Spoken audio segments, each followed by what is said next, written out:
What's up everybody and welcome back to the channel. International break is finally over. Premier League football is back. Manchester United are back in action up against Everton. Match day 12 of the Premier League at Old Trafford. 8 p.m. kickoff tomorrow, and manager of Everton is of course David Moyes. So last season, head to head in the Premier League, Man United won 4-0 in December 2024 at home, and then away from home Man United drew 2-2 in February 2025. So last season, under David Moyes, they finished 13th in the Premier League after sacking Sean Dyche in January 2025. So Everton finished with a total of 11 wins, 15 draws, 12 losses, scored 42 goals and conceded 44. Finished with a goal difference of -2, accumulated a total of 48 points, 5 more points than Manchester United had, who finished in 15th last season. So in terms of insights for the match, Manchester United have won 42 Premier League games against Everton, the most wins by any side has against another in the competition. Everton have won just one of their last 12 Premier League games against Manchester United, drawing 5 and losing 6, a 1-0 home win in April 2022, and they've won just one of their last 32 against them at Old Trafford, drawing 8 and losing 23, which was a 1-0 win in December 2013. And if I'm not mistaken, I think David Moyes was in charge of United for that game as well. But yeah, Man United have won their last 4 Premier League home games, more than they had in their previous 13 at Old Trafford, which was in their previous 13, winning 3, drawing 2 and losing 8. They last had a longer run between April and August 2023, which was 8. Everton are winless in their last 9 Premier League games on a Monday night kickoff 7 p.m. or later, since a 2-1 win against Arsenal in December 2021, and in that time they've drawn 5 and lost 4. Away from home, the Toffees are winless in 10 Monday night matches, drawing 4 and losing 6 since a 3-0 win at Sunderland in September 2016. Manchester United have opened the scoring, gone behind, but gone on to avoid defeat in their last 2 Premier League matches, drawing 2-2 with both Nottingham Forest and Tottenham, and they're the first team to do so in consecutive games since Manchester City in May-August 2012, which were 3-2 wins against QPR and Southampton, while no side has ever done so 3 times in a row. And finally, no side have scored more first half goals than Manchester United in the Premier League this season with 11, while only Arsenal and Crystal Palace, who are 4 each, have shipped fewer before half time with 4. However, the Red Devils have conceded more goals in the second half than any other side this term with 14. So in terms of the second half, it's not looking good for United in terms of conceding goals. Overall, we're conceding too many goals in my opinion. We've only kept 1 clean sheet all season, which was that 2-0 win against Sunderland at Old Trafford. So in terms of recent form for Everton, before the international break, they did manage to get a 2-0 win against Fulham at home, and then away from home they drew against Sunderland.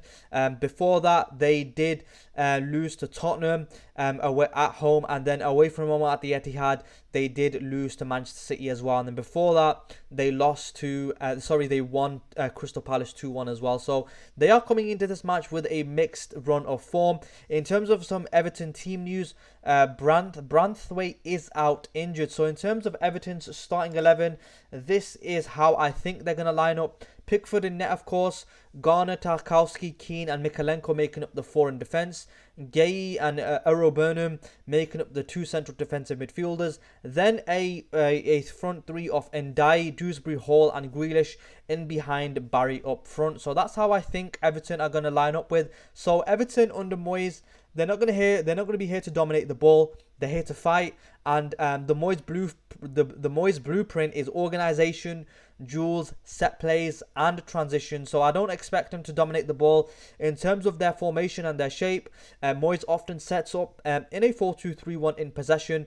The double pivot is one is more defensive and the other is slightly freer. The forward structure is more fluid. The number 10 or the attacking midfielder supports the striker and the wingers invert or drift. Number 2, build up play. The goalkeeper Pickford plays a role in build-up. Moyes uses him to help circulate possession from deep, and there is a mix of short build-up and long vertical passes. Moyes doesn't shy away from direct balls into the attack, and they play a relentlessly high number of long balls as well. According to Squawka, they average one of the higher longer ball frequency. So that's how I'm expecting Everton to play. I'm not really expecting Everton to come to Old Trafford and dominate the ball. I'm not expecting them to high press either. I'm expecting quite a lot of long balls to Barry, or if Beto starts, to Beto. Number 3, use of width and wide players. And wide players sometimes invert, drifting into half spaces rather than staying strictly wide. Fullbacks push forward, especially when wingers invert. The fullbacks stretch to play wide, and there is also a strong emphasis on crossing, leveraging aerial ability or second balls. So number 4, left side bias or overloads. According to Squawka, Moyes' side show a bias attacking down the left. They build more via the left than the right or the middle. They try to overload that left side, combining players in midfield and attack to create more dangerous combinations on that flank. So obviously down the left side they've got Jack Grealish, who they signed on loan from Manchester City over the summer. So obviously they are going to be attacking. He's probably their best attacker in my opinion. So they are probably going to be using the left side more to attack down that side. So number 5, directness and transition to attack. So once they win the ball, Everton often look to transition quickly and directly, favouring vertical or long balls to get attackers involved. Moyes also encourages runs into the box from midfield, especially via the number 10 or the wingers or inside forwards. Their structure provides options to either keep possession or launch more direct attacks depending on the game. So in terms of defending without possession, I expect Everton to be very compact off the ball. The distances between the lines are going to be razor thin. No team in the Premier League plays more compact when defending than David Moyes. They're going to sit 25 to 30 metres front to back to try to suffocate third man runs, all midfield combinations, and try to win the scrap before putting the ball into space for their pacey wingers to go onto. And without the ball against United, it will probably be a 4-5-1. I think the number 10 is going to drop into the middle, or even a 5-4-1. The reason why it might be a 5-4-1 is because he knows that United are going to put their wing backs forward, and he might go man for man across the back line. So obviously United are going to have 5 in the forward line, and obviously if Everton have 4, then they're going to be outnumbered. So they might even go to a 5-4-1 against the Man United at Old Trafford. But yeah, in terms of defending, their defensive shape, Moyes tends to defend in a compact mid-block rather than ultra deep or very aggressive. Sometimes he does use a 4-4-2 while defending, and they shift depending on the phase. For example, when defending from goal kicks, and they can sometimes go to man in certain situations as well. Pressing and triggers. The press, like I mentioned, is not constant high pressing. They're more controlled. They engage when opponents reach certain zones, and Moyes' players try push up and squeeze the pitch as well. So as the opponent moves slowly or sideways, Everton's first line of pressure comes up, with the rest of the team following to maintain compactness. In defensive transitions, when losing the ball, they tend not to immediately counter-press heavily. Moyes prefers a more measured reaction. Number 3, midfield and defensive roles. The double pivot helps in defensive stability. One shields the back line while the other can press more or help in transitions. Wide midfielders or wingers drop deeper to help in defence. The shape becomes more disciplined and narrow if needed. Centre-backs remain compact and full-backs more cautious when possession is lost, ensuring defensive cover. Number 4, adaptability. Moyes shows flexibility depending on the opponent, sometimes defending with a different shape, sometimes changing how aggressively to press or drop. And under Moyes, Everton are more adaptable under previous regimes, and they, like I said, they may shift to a 4-1-4-1 or a 4-5-1, or sometimes stick to that 4-2-3-1 formation as well. So they are quite adaptable under Moyes. So in terms of transitions, when possession changes hands, when winning the ball back, Everton try to transition quickly once they regain possession. They look to exploit direct passing options, especially to the forward target man. They use midfield runners to join attacks fast, especially from the number 10 or from inverted wingers. Their structure supports both fast breaks fast breaks, and a more controlled build-up depending on the situation, and offensive to defensive when losing the ball instead of aggressive counter-pressing immediately everywhere. Moyes' team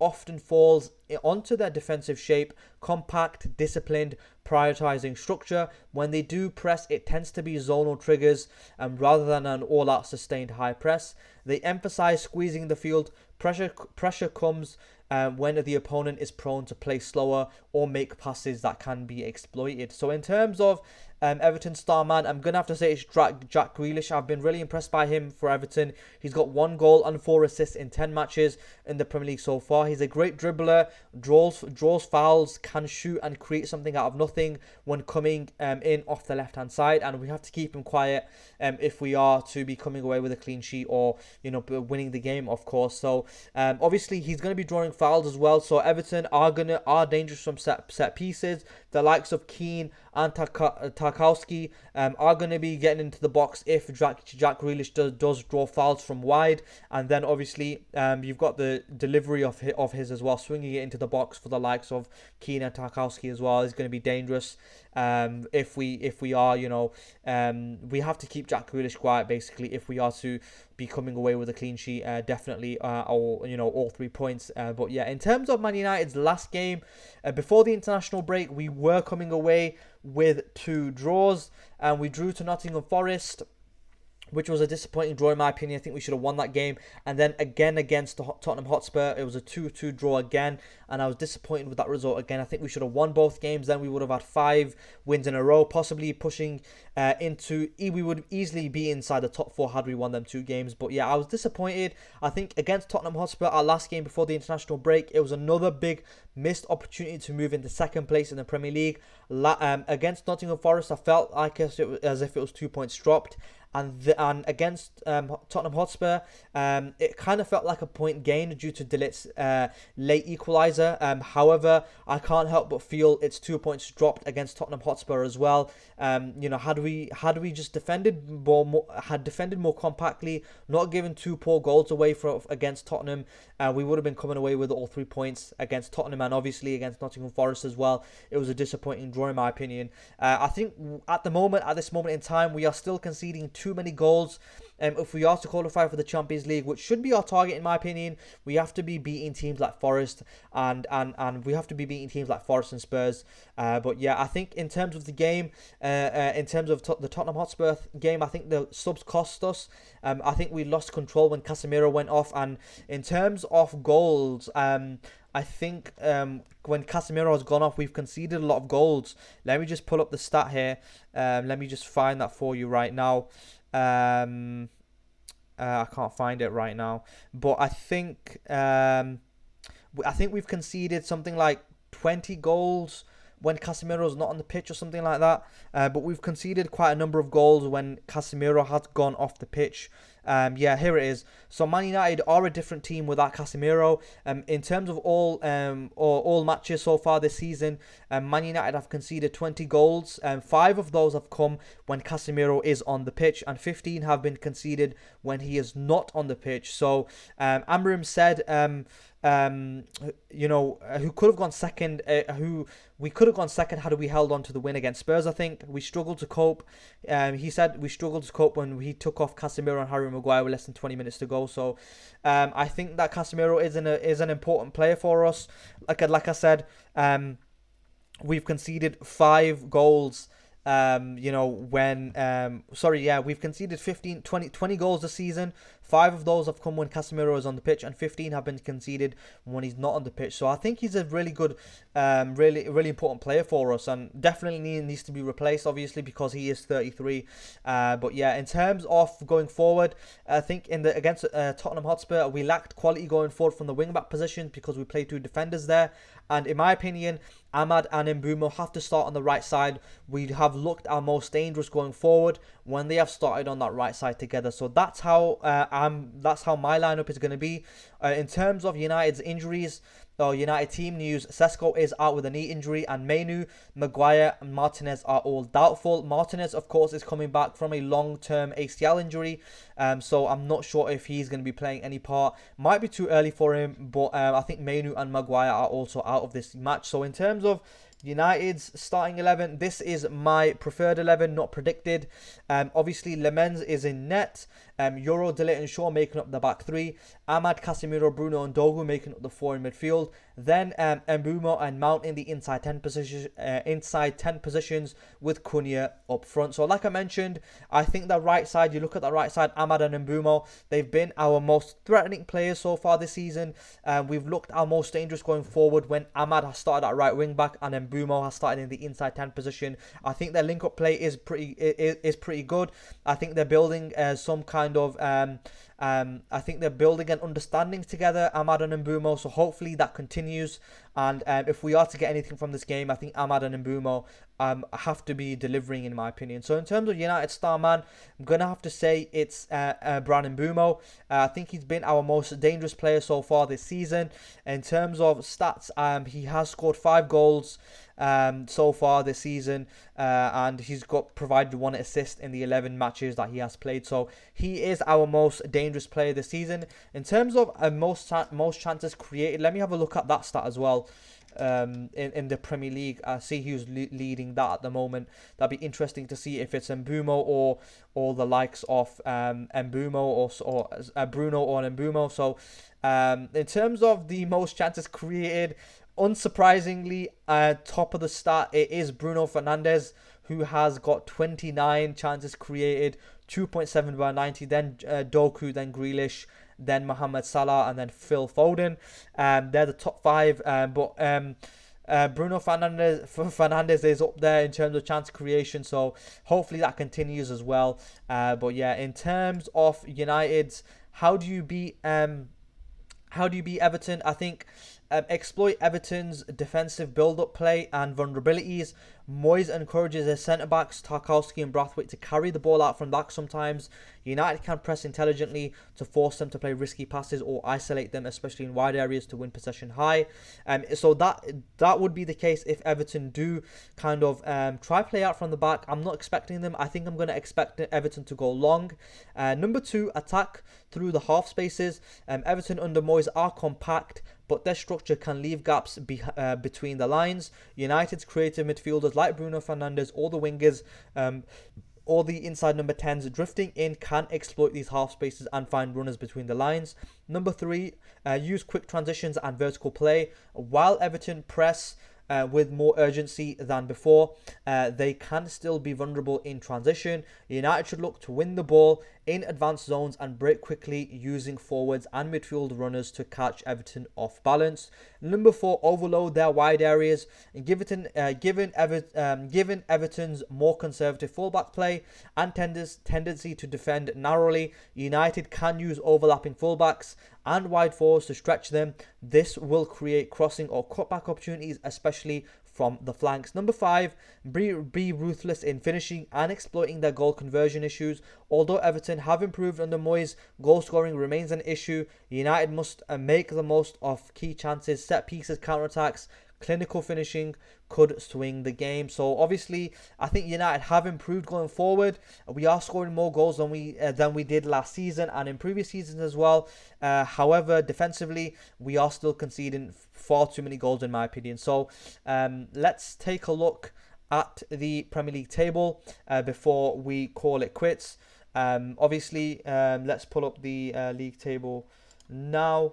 So Man United are in 10th because other teams played and they gained points. So I think we were 8th before or something like that. But I think Villa, we were tied on points with Villa, but Villa won today against Leeds 2-1. So they're on 21 points. Man United with a win against Everton would move to 21 points also, and depending on the goal difference, we could potentially move into 4th position. And I think it's really important that we win tomorrow, if we are to keep our European ambitions alive, because we want to be qualifying for the Champions League. I'm not saying that we have to win the league or anything like that. It's nothing ridiculous like winning the league, but we have to be finishing inside the top 4 in my opinion. And I think we have the squad. We have the squad to do so. It's definitely, in my opinion, at least a top 6 squad, if not a top 4. And you see the likes of Liverpool, they're in 11th. They're struggling as well. And I think that we can possibly finish inside the top 4, but we have to be beating teams like Forest, Spurs and Everton. So hopefully we can come away with the win tomorrow. That would put us, like I said, possibly into 5th position, because Aston Villa do have a better goal difference than us. So with a win, we would move to 5th position. And then if Everton do win, Everton would move to 18 points. They would move on level on points with United as well, depending on the goal difference as well. So Everton could be looking to push higher up the league, but obviously Man United are looking to be finishing hopefully inside the top 4 this season. I think that should be our target, and I think if we are to do that, then we have to be beating the likes of Nottingham Forest, Spurs and hopefully Everton. And like I said, it's disappointing. We have to bounce back from these disappointing draws against Forest and Spurs and come away with all 3 points against Everton. So what's my score prediction? I am going to go for a 3-1 win. I go for wins and we come away with losses and our draws. But hopefully we do come away with a win here. I don't want to predict a loss on our first match back after the international break. I'm going for a 3-1 United win. And Mbeumo, Cunha and Bruno to score for United, and then Grealish to score for Everton. I don't think we'll keep the clean sheet, but hopefully we do.